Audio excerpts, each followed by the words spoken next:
So, hello guys, it's me, Blue Squid McCormick. Today we're going to talk about something really weird. So if you guys don't know, a week ago, a YouTuber named Thenotable, he's more well known for his 100 Days Hardcore Minecraft series. Basically, this series is where he just documents how he survives Minecraft Hardcore for a certain amount of days.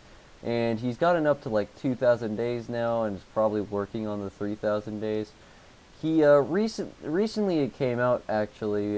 He trademarked 100 days. Now I have a lot of feelings about I don't really care that he did it. I'm gonna be honest here. If he wants to trademark it and doesn't want other people to make that, it's fine. It's just you trademarked a specific amount of days.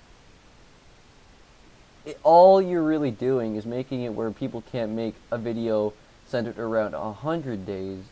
By the logic of how I'm reading the trademark, he can go around like other people go around and make 190 or like 190 days or something like that, but you can't make 100 days. He didn't specifically trademark a hardcore series as a whole, just 100 days, from what I'm looking at. Now, I'm not sure if he also trademarked 200 days, right, when he was making the 200 days, or 300 days, or stuff like that. I'm not 100% sure if he actually trademarked that, but he trademarked just specifically 100 days. To me, this is weird. It's very clear what he was trying to do. He didn't want people to make a series that he makes just exactly like that. But basically, when he came out with the first 100 days, he ended up starting a trend, and the trend was basically survive how many days in Minecraft. Didn't have to be Minecraft Hardcore, by the way. It could have been Minecraft Survival, like regular survival. I remember one time I saw a guy, he said it was his first time playing Minecraft, so he put up and said how many days can I survive, like how many, because he's a noob. And that was that'd be pretty interesting, like how is he going to figure out the landscape of Minecraft? And he actually did pretty well on it from when I watched it. Now here's the problem. People are comparing this to Fine Bros. Now, what Fine Bros did a few years back was basically trademark reaction videos, and they added this thing where it was, if you sign up to one of their programs, I'm pretty sure that's how it worked, you can make a reaction video and profit off it. So basically, you'd be working for the Fine Bros.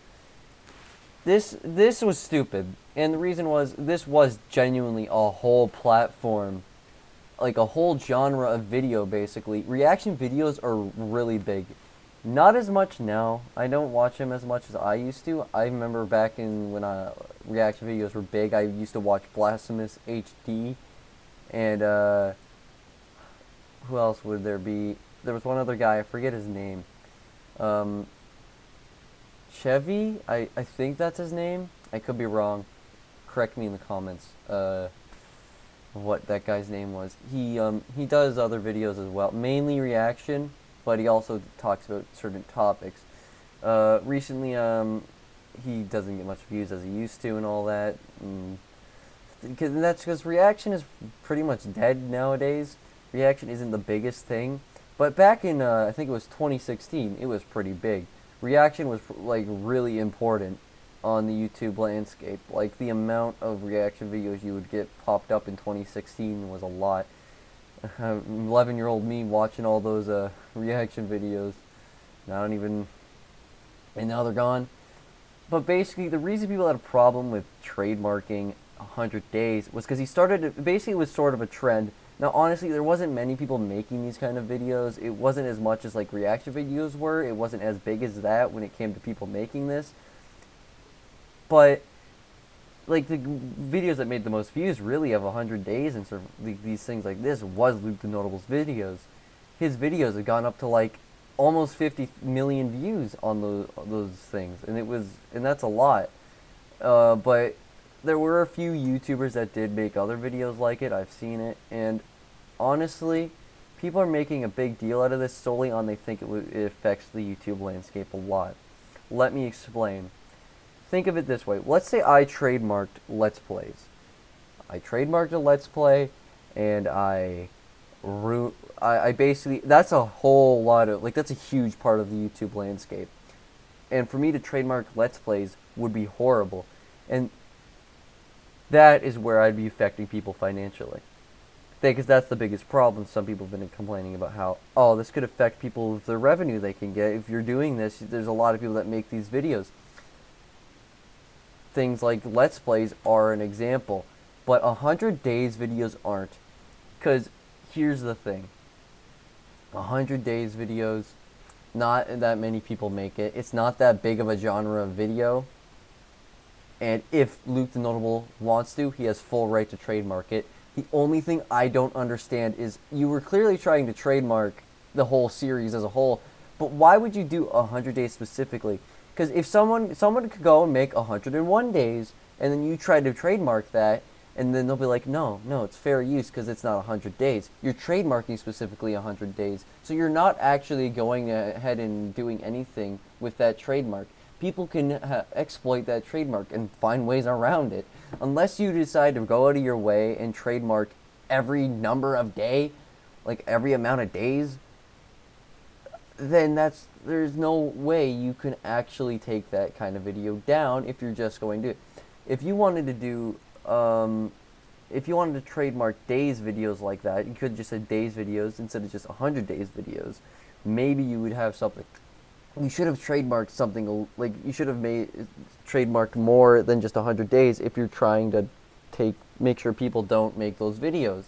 But once again, I never got why Luke still got so much hate for doing this when it's like you can exploit that so easily. Like, it wasn't that big of a deal. People really did overreact in that, in my opinion, because it just seems like that would be really easy to exploit. But basically, I was a little late on talking about the situation. A lot of things have been going on, and this is a new type of video. I don't normally do commentary. I did commentary once, and it was on Rice Gum. But I'm thinking of doing this a lot more now. Mainly just, they're easier to make, and with my schedule of school and all that, it just seems really easy to make. But I'll get into that in a sec.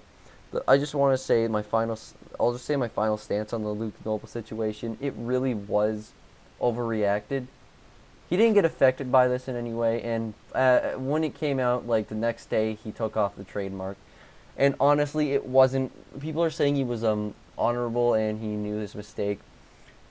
And as much as I think this was an overreaction, I don't think he saw that he made a mistake. I think he just was like, I don't want my reputation ruined.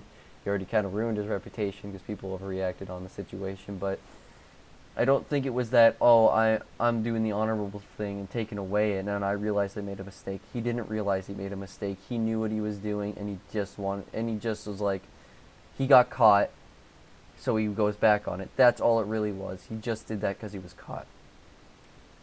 And apparently he was DMing other YouTubers. I didn't see anything about, I didn't see any proof of that, but apparently he was DMing other YouTubers. So that's my statement, and I hope you enjoy. And my last thing I want to say is I'm planning to do more commentary videos because they're easier to make and I have more time for them. So I hope you enjoyed the video, and I hope I could see you next time.